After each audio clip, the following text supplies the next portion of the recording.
संगी ही बाधते लोके यह संग सुख मसरुता तेन संग परतज्य सर्वदा सुख मिच्छता। यानी जो है ये संग ही बंधन का हेतु है। संगी ही बाधते लोके, जो हमने संग बना लिया है संसार से शरीर से संबंधियों से, ये संग ही बंधन का हेतु है। संगी ही बाधते लोके ये संग सुख मसुरता, और असंगता जो है वही सुख की हेतु है, वही परमानंद की हेतु है।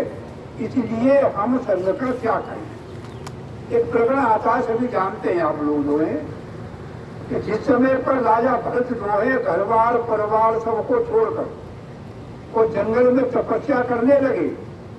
बड़े सात्विक विचार के, बड़े त्यागी महापुरुष हैं, सबको छोड़कर जंगल में तपस्या कर रहे हैं। और एक हिरनी के बच्चे को उन्होंने पाल लिया, पकड़ लिया और उसके लालन पालन में लगे हुए।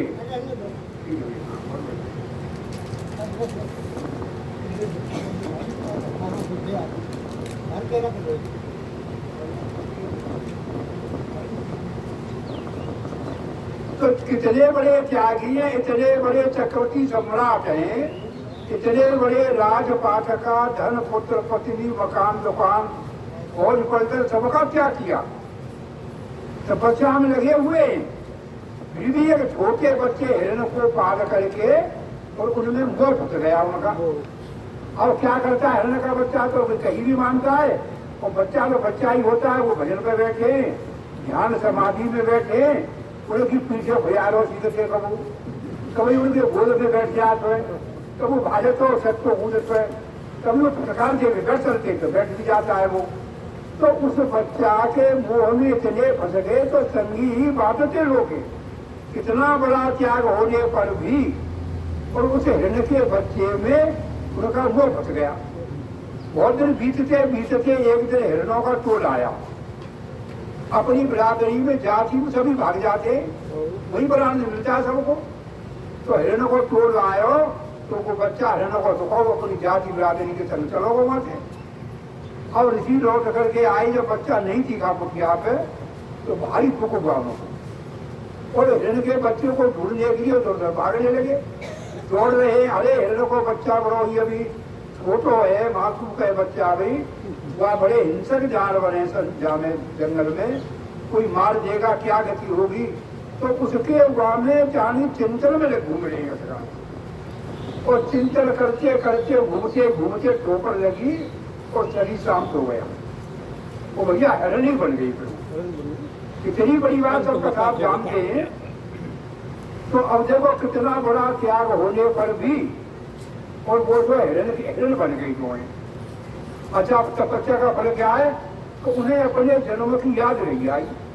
अरे मैं तो संभव चक्रवर्ती सम्राट हो भाई, इतना बड़ा मैंने त्याग किया घर परिवार आदि का, और हिरण के बच्चे में जाकर के मेरा मोह फंस गया। तो अब बड़े दुखी है भी करते हुए पनी में। अब वो भगवान भी याद कर रही हुआ जगह पे। तो बहुत हल्का बोले सूखे पत्ता खा के समय बचा रहे। तो वाचे जो है उनका शरीर टूट के तब उनका जन्म हुआ। फिर जो है जड़ भट्ट के नाम, बड़े तत्वज्ञानी महापुरुष। भागवत में सबसे उत्तम कथा गाई जाती है जड़ भट्ट की जो है। तो ऐसे वही भट्ट महाराज जो सिखाएंगे, उन्हीं के नाम पर इस भारत देश का नाम भागवत पड़ा जो है, इतने मान हुए। तो इसमें क्या आई बात है, यानी संगी ही बाधते लोगे। तो संग हमने जानी, ये तो हम कहते हैं कि पत्नी पुत्र मकान दुकान ये सगे संबंधी, इनसे पहले संबंध है हमारे शरीर का।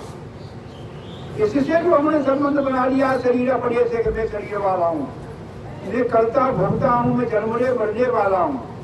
इस संबंध को जब तक हम नहीं त्यागेंगे तब तक उस परम परमात्मा की प्राप्ति होते हुए भी नहीं होगी। उसके चरण में जाना चाहिए, उसे जानना चाहिए हमें जो है। तो भागवत का एक थोड़ा प्रसंग उठाते हैं। असार खलु संसारो दुख रूपी विमोह है, स्वतः कस्य धुनम कस्य इस नेहवान चलते दिशम। असार खलु संसारी, इस संसार में देखो आप जो है खोल करके देखोगे तो ये असार है भैया। इसमें सार नहीं मिलेगा वो तो। असार है, खलू साधर, खलू माने निश्चय, ये असार है। इसका उदाहरण दिया उन्होंने केला। इस केला की बड़ी खाते हैं आपको, तो केला के पेड़ में आप उगाए निकालते जाए पत्ते, तो पत्ते ही पत्ता मिलेंगे। ऐसा ना है उगा में जैसे नीम है, बबूल है, इसी समय उगाव से आप कुर्सी बेज फाटे बना लेते हैं आप, लेकिन केला का पत्ता में से वहां में कोई बन ना सकती। तो उसी का उदाहरण दिया वहां पर उन्होंने। असार है, खलू संसारो दुख रूपी विमोक है। ये संसार तो दुख रूप है भाई। तो सोते है कष्ट, धनम कष्ट है, तो पुत्र किसका और धन किसका। इसलिए वान जलते निशम, इसलिए वान जल का उदाहरण लगाया उन्होंने कि दीपक है भैया, और दीपक में आपने तेल बत्ती डाल दो वहां में, अब दीपक जल रहा है। जब तक तेल बत्ती रहेगा तब तक दीपक जलता रहेगा वहां पर। तो इसे बताया, इसलिए वो अज्ञान कुछ भी कहीं से जो है तो ये चलता रहेगा जब जो है।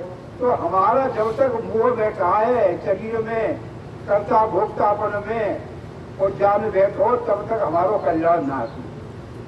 तो असार खलू संसारे दुख रूपी विमोक है, स्वतः कष्ट, इसलिए काम जलते निशम। तो दीपक कब तक जलेगा जब तक तेल बत्ती है। इसी प्रकार हमारा ये जल मृत्यु कब तक होगा जब तक हमारा इसलिए बैठा शरीर में, मोह बैठा है शरीर में, तब तक ये जलता रहेगा। ये न चेन, तो इसे हटा कैसे भाई ये प्रिय, न चेन्द्र से सुखम किंचन न सुखम चक्रवर्तन है, सुखमस्ती व्रत से मुझे एकांत जीवन है।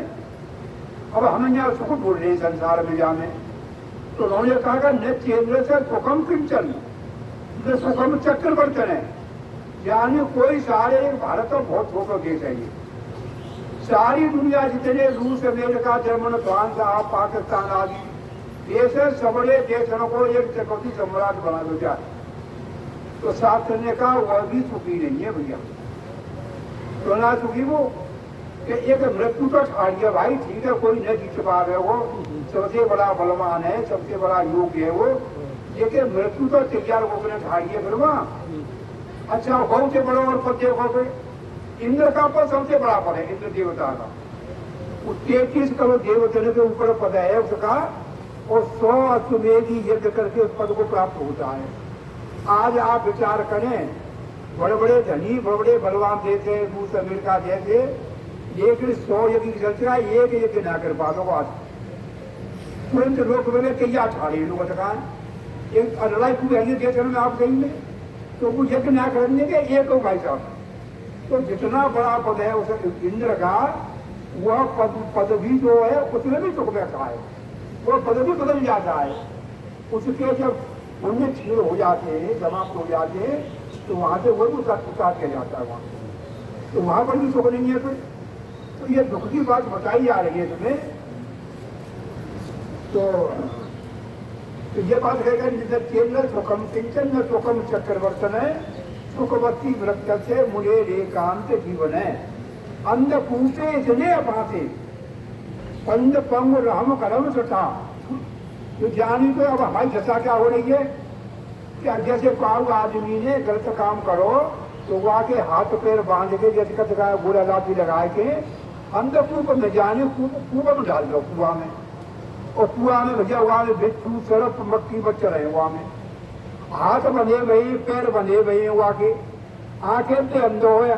अंधकूपे इसने फांसे अंध बंग गर्म सटा है। तो अब गाँव में वह सुख शांति कैसे मिल जाएगी वह जगह पे, वह तो भारी दुख पा रहा है उस जगह पर।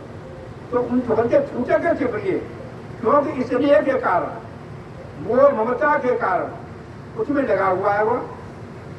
तो देह अस्त मांस हृदय अभिमत तजत्तम जाया सुतादिषु ममता विमुंचे पश्चादिशम जगदिदम क्षण भंग नित्य वैराग्य राग रस को भव भक्त नित्य। यानी जो है उन्होंने बताया कि ये शरीर बताया, यही एक मकान है हमारो, क्या मकान ये बनोगो का वो मकान हमारो। इस मकान में देखेंगे तो इसमें हड्डी मांस नस नाड़ी रुधिर खून चक्की पेशा बल मूत्र से भरो हुआ पूरा। तो यानी जो है दे अत्य मान से रुदरे अभिमत तजत जाया सुतादितु और धन पुत्र पति मकान दुकान, इनमें जो हमारी मोह ममता व्यक्ति का है कि मोह ममता जब तक न हटेगी हमारी तब तक हमारो मन परमात्मा में न लगे हमारी। तो अब जाए जाते हटे मन कैसे हमारो, इसका व्याख्या समझो। सभी ऋषियों ने हमारे संत महापुरुष हमारे संचालक महोदय जहाँ पर कीर्ति जो लेकर आए क्या संसार को भाई मिथ्या समझो, झूठो समझो जाए। तो झूठो समझ में गए रहे, ये हर क्षण बदल रहा है भैया। अभी तो मैंने बोलना शुरू किया, हमारे बड़े जी तो हुए ही है साहब स्वामी जी, वो नहीं है बदल गया हमें, हर क्षण पर बदल रहा है ये शरीर, हर क्षण पर मनमुखी अंतःकरण जैसे घड़ी चल रही है सूर्य का घड़ी में, इसी प्रकार से ये उम्र जो जान के घट रही है क्षण पर जो है कुछ कम तो चलो यार तो बदल गए। तो इसलिए इसको जान जो बदलने वाला जान करके और वैसी है तुम्हारे अंदर शरीर के अंदर एक चीज हर समय बदल रही है और एक चीज ऐसी जो नहीं बदलती कभी नहीं बदलती वो। अच्छा जो न्याय बदल रही मुझे बदलने वाले को जान रहा है, और जो परमात्मा देख के कैसे था कैसे जाने परमात्मा है, तो जो नहीं बदल रहा है वो देख रहा है इसके बदलने को। आपकी उम्र चली है गई, सुबह हो गई, दोपहर हो गया, संध्या हो गई, यानी घंटा में 6 घंटे हो गई, दिन रात हो गई, बरस ये कल बीत गए। इन सबको जो बदल रहा है, जो नहीं कभी बदलता वो जान रहा है तुम्हारे अंदर से, बस उसको समझना है हमें। मतलब जो कभी नहीं बदलता तो वही तुम्हारे अंदर चेतना शक्ति है, वही परब्रह्म परमात्मा है, उसी का चिंतन करें बार बार। हम जो है चाहे बहुत देखने जा रहे हो स्वामी ब्राह्मी गुरु सच्चिदानंद भगवान